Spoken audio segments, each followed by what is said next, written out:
Bhabhar PI સહિત police કર્મચારી વિરુદ્ધ નાયબ પોલીસ અધિક્ષક કચેરીએ લેખિત રજૂઆત. નિવેદન લેવાના બહાને બોલાવેલ યુવકને ઢોરમાર માર્યો હોવાનો આરોપ. પીડિત યુવકે દિયોદર પોલીસ અધિક્ષકને કરી લેખિત રજૂઆત. ઓગળ તાલુકાના પાદર ગામના સુરેશજી ઠાકુરનો ભાભર પોલીસ સામે આરોપ. નિર્દોષ યુવકને પોલીસે ઢોરમાર માર્યો હોવાનો પીડિત પરિવારનો આરોપ. ભાભર પીઆઈ એસડી ચૌધરી સહિત 4 પોલીસકર્મીઓ વિરુદ્ધ લેખિત ફરિયાદ. પીડિત યુવકે ન્યાય અંગે પોલીસ અધિક્ષક કચેરીએ કરી ફરિયાદ.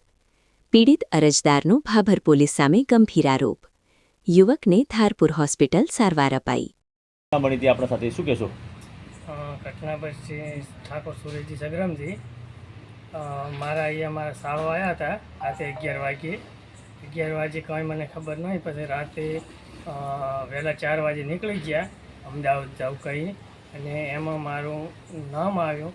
એટલે શું ગુને નામ મને પછી બિદ્દાડ સાહેબનો ભાભોરથી ફોન આવ્યો જમાદારનો. પછી મને એ બોલાયો. પછી મેં સરપંચને વાત કરી. અમીને સરપંચ બી ગયા અહીંયા હાલ.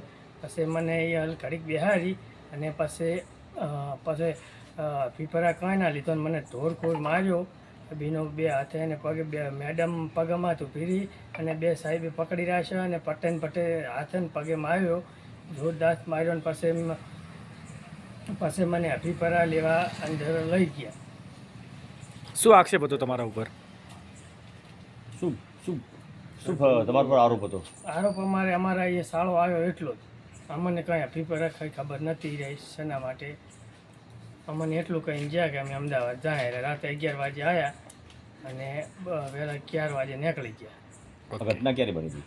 એ ઘટના 27 તારીખે. કેટલા વાગે, કેટલા સમય? 11 વાગે આવ્યા અને 12 વાગે 4 વાગે નીકળી ગયા.